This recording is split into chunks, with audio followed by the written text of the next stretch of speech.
So today's video was supposed to be with my golden child, but as she was out and I was cleaning her cage, she found her way back into our enclosure. So stubbornness. We see you peeking. Won't be the feature of tonight. It'll be cleaning out her enclosure and maybe the Mochino. I'll be back.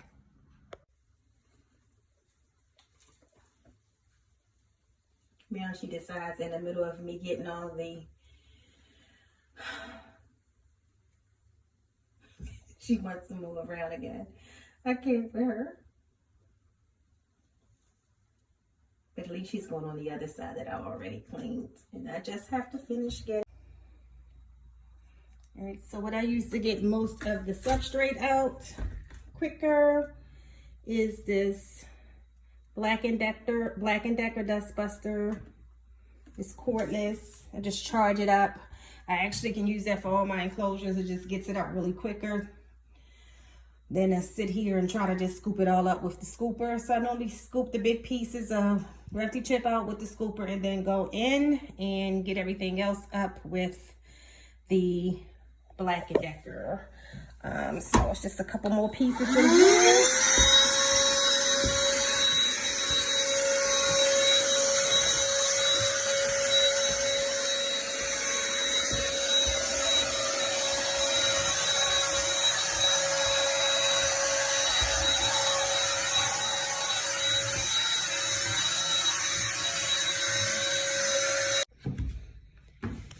Okay, so enclosure is clean for my golden child, but I think she just, she's not in a bad mood, but whenever she comes out and go back in on her own, it tells me that maybe she's not fully digested her food for Monday, or because she's very active when she's out. She don't normally go back in on her own that quickly.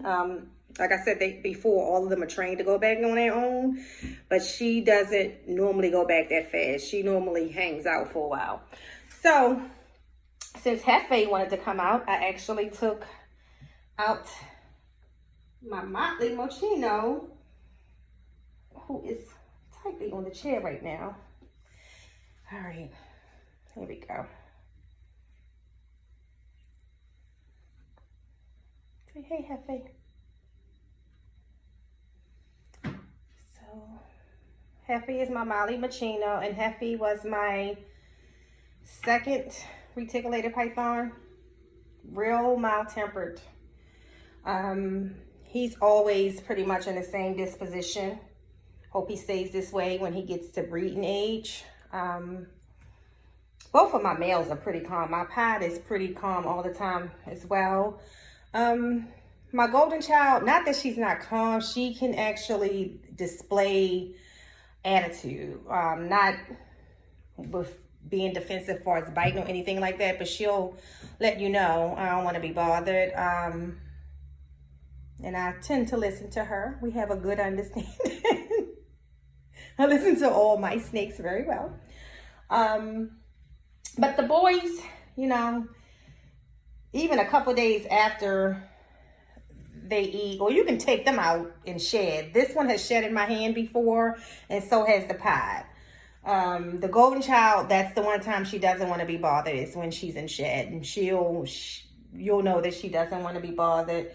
She'll sweetly let you know. She'll turn her back to you. She'll bump you very sweetly. Why are you messing with him? So he's going over there to where the Pod is, and we're not doing that.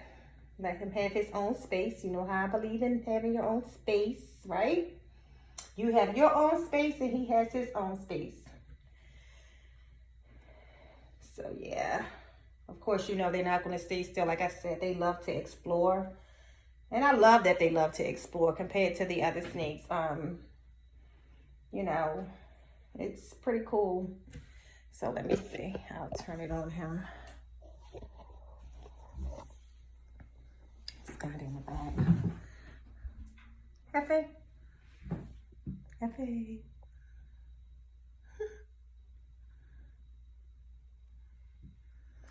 And he always shows interest in this background. Of course, it's not a real forest, but I think he thinks it is. So he always shows interest in that, like he's looking at it right now. But yeah, and I shared kind of like how I have their enclosure set up. So, of course, my Retics all quarantine, regardless of who I purchase my snakes from. I always quarantine them for 90 days. And I actually like putting them in there. Where are you going? In their long-term enclosures pretty quickly. So after they come out quarantine, I don't care how small they are, I put them in their 8-footers. Like I said before in my last video, never had an issue with doing it. They don't become defensive and they don't come off food. So that's typically what I do. So we're waiting for the pods enclosure to get here, and 3 of the boas, I also decided to go ahead and put them in larger enclosures now too. So still haven't decided if I want to put the ball pythons in PVCs, but I figured since everybody else kind of be blacked out, you know, to kind of make it uniform and really pretty in both reptile rooms, I'm going to eventually have them, the re-enclosures built before, at least before the summer. And then the corn snake, we'll figure her out. I'd be darned if I'm going to get a PVC enclosure built for a corn snake. So, but we'll find a way to mix them Nitsy up in there. Yeah, we'll find a way to make him look good in between all the custom enclosures. So, gotta keep an eye on him. Where are you going? Huh? Where you going, man? Come on. You go on the floor? Yes, I actually let them get down on the floor as long as the dogs are up. The Rottweiler and the Yorkie Poo are upstairs right now. I don't mix my reptiles with my dogs. It's not worth the risk for me. And my Rottweiler is very spoiled, and he's very particular about me, and I would never want him. I see how he looks at the pythons, because he does go in that reptile room quite often. He just never come in here where the retics are. I don't want him to you know, make them uneasy, that they're so good in temperament. I don't want anything in the house to make them uncomfortable. But yeah, oh, he's laying right right next to me. You're so sweet. You're so sweet. So yeah,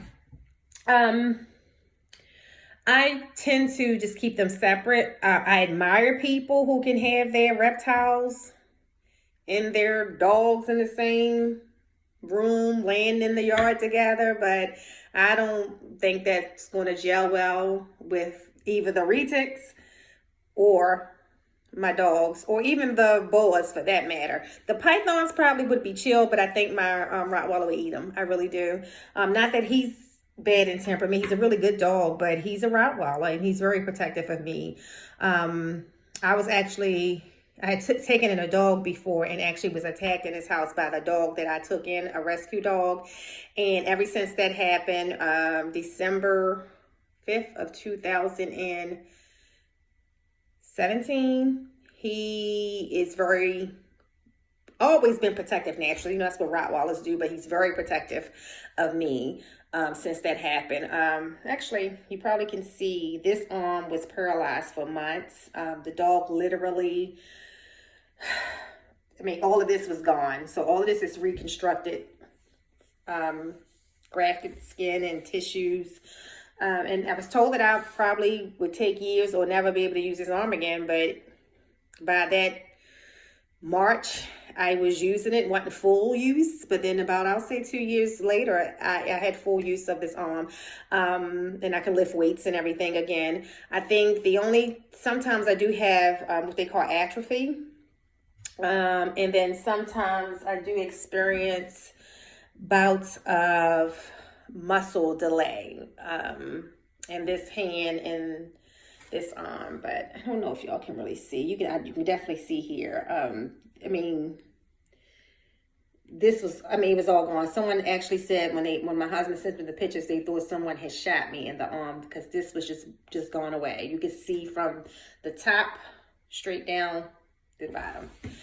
So yeah. So when people ask me, have you ever been bitten by snakes? No, never. Never in 30 years. But yes, I had almost lost my arm to a dog. And the dog was a really good dog. I just think that, well, we know what happened. He had a gene called rage, which never would have probably been projected if he never left his original family. And, but God works in mysterious ways. That family, through that tragedy, became very good, close friends of mine. So, yeah. So it's pretty cool. And we're a lot alike. Like, we like the same kind of animals: dogs, snakes, lizards. It's funny, and which was one of the reasons why I was referred to rescue this dog, because my cousin knew that I would love their dog the way that they did. This dog was very, very intelligent. So, yeah.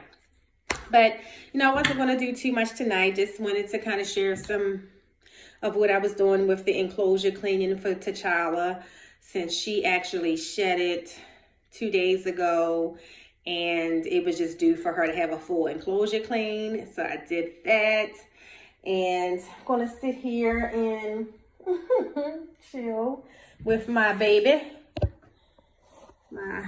You can see him down there. Let's see. Look, he's right on my bed. I'm trying to see if y'all can see. Sorry, bad camera movement.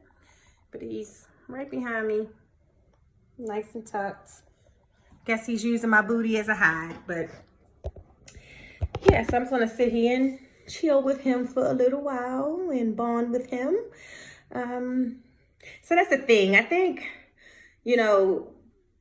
people see their reptiles differently. Like, my reptiles are like babies to me, and it's bonding bonding moments with us. I don't look at them as just reptiles. And I get it, like, for people who breed, I don't see why you would get too close to your animals, because you're breeding them and then normally selling them off. But specifically, I am actually probably later in the years going to breed some of the ball pythons, but I have no intent on breeding reticulated pythons. I don't want to have to deal with having 40 little babies and socializing all of them before I sell them. But I do, as I said, really love this particular species of snake, and would like to see how I feel after I get the other two, because then there will be 5 reticulated pythons. So I within a year, went from having no reticulated pythons to 5. I don't find them a lot of work. I know some people, say that they're a lot of work. And of course, mine are still very young. They're not huge, but I do a lot of socializing with them that teaches them how to be independent, like to come out the enclosure on your own. So I'm not sitting there tuggling with a 15-foot snake someday, allowing them to go in on their own. That's all intentional, because my thought process is that that's how I want to manage that when they get too big. In this house, my husband doesn't deal with reptiles. He will purchase them for me. He will make sure they have everything he needs. But he already told me, baby, I would never touch one. And we've been married 12 years.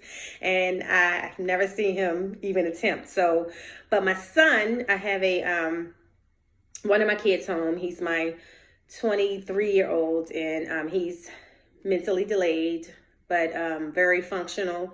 And he loves reptiles, so he helps me a lot with the reticulated pythons, and he is that second person for me when they get bigger, because I definitely believe in that protocol. I would never, once they get about 10 feet, have them or handle them alone. I'm not going to say that it's impossible. I just don't want to take that risk. But that's it for tonight. I will probably come back this weekend with some sharing of my other reptiles, kind of touring my reptile rooms and talking more about my weekend regiments with my animals. It's normally interesting. I'm in Maryland. I can't wait till it get warm again so they can sit out on the porch and out on the back. I have a very large backyard that I'm very excited this year to be able to let the reticulated pythons take over. So yeah. But my reptiles are my joy, and I know that they're your joys too. See you later.